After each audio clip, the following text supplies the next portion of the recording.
ಇಂದಿನ ವಿಡಿಯೋದಲ್ಲಿ 2026ರಲ್ಲಿ ವೈಶಾಖ ಮಾಸವು ಯಾವಾಗ ಪ್ರಾರಂಭವಾಗಿ ಯಾವಾಗ ಅಂತ್ಯಗೊಳ್ಳುತ್ತದೆ, ವೈಶಾಖ ಮಾಸದ ವಿಶೇಷತೆ ಏನು, ಈ ಮಾಸದಲ್ಲಿ ಯಾವ ದೇವರನ್ನು ಪೂಜಿಸಬೇಕು, ಈ ಮಾಸದಲ್ಲಿ ಯಾವ ಯಾವ ವಸ್ತುಗಳನ್ನು ದಾನವಾಗಿ ನೀಡಬೇಕು ಎಂಬ ಇತ್ಯಾದಿ ವೈಶಾಖ ಮಾಸದ ಬಗೆಗಿನ ಹೆಚ್ಚಿನ ಮಾಹಿತಿಯನ್ನು ತಿಳಿಯೋಣ.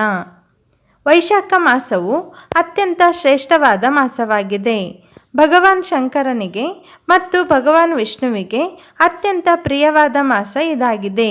ಹಾಗೂ ಈ ಮಾಸದಲ್ಲಿ ಲಕ್ಷ್ಮೀದೇವಿಯ ಪೂಜೆಯನ್ನು ಸಹ ಮಾಡಬಹುದಾಗಿದೆ.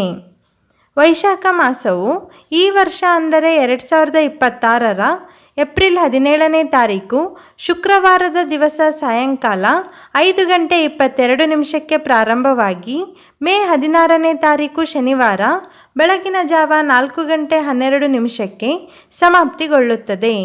ವೈಶಾಖ ಮಾಸವು ಸ್ನಾನಕ್ಕೆ ಮತ್ತು ದಾನಕ್ಕೆ ಹೆಸರಾಗಿದೆ. ಈ ಮಾಸದಲ್ಲಿ ಬ್ರಾಹ್ಮಿ ಮುಹೂರ್ತದಲ್ಲಿ ತೀರ್ಥ ಸ್ನಾನವನ್ನು ಮಾಡುವುದು ಅತ್ಯಂತ ಶುಭದಾಯಕವಾಗಿದೆ. ಒಂದು ವೇಳೆ ತೀರ್ಥ ಸ್ನಾನ ಮಾಡಲು ಆಗದಿದ್ದರೆ ಮನೆಯಲ್ಲಿಯೇ ಸೂರ್ಯೋದಯಕ್ಕೂ ಮುನ್ನ ಸ್ನಾನದ ನೀರಿಗೆ ಸ್ವಲ್ಪ ಪವಿತ್ರ ಗಂಗಾಜಲವನ್ನು ಬೆರೆಸಿ ಮಂಗಳಕರ ಸ್ನಾನವನ್ನು ಮಾಡಬಹುದು.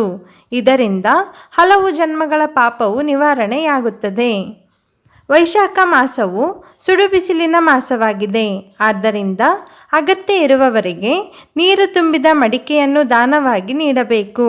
ಇದರಿಂದಾಗಿ ಜಾತಕದಲ್ಲಿನ ಚಂದ್ರನ ಸ್ಥಾನ ಬಲಗೊಳ್ಳುತ್ತದೆ. ಅಲ್ಲದೆ ಸಂತಾನ ಭಾಗ್ಯ ಒಲಿಯುತ್ತದೆ. ಹಾಗೂ ಪ್ರಾಣಿ ಪಕ್ಷಿಗಳಿಗೆ ನೀರುಣಿಸಿದರೆ ಸದ್ಗತಿ ದೊರೆಯುತ್ತದೆ. ಬೇಸಿಗೆ ಇರುವ ಕಾರಣ ಚಪ್ಪಲಿ ಕೊಡೆಗಳನ್ನು ದಾನ ಮಾಡಿದರೆ ಪುಣ್ಯ ಪ್ರಾಪ್ತಿಯಾಗುತ್ತದೆ.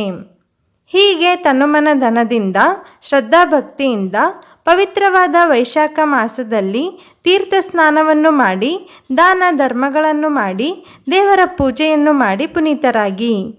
ಈ ಮಾಹಿತಿ ನಿಮಗೆ ಇಷ್ಟವಾಗಿದ್ದರೆ ಲೈಕ್ ಮಾಡಿ, ಶೇರ್ ಮಾಡಿ, ಕಮೆಂಟ್ ಮಾಡಿ ಮತ್ತು ನಮ್ಮ ಚಾನಲನ್ನು ಸಬ್ಸ್ಕ್ರೈಬ್ ಮಾಡಲು ಮರೆಯದಿರಿ.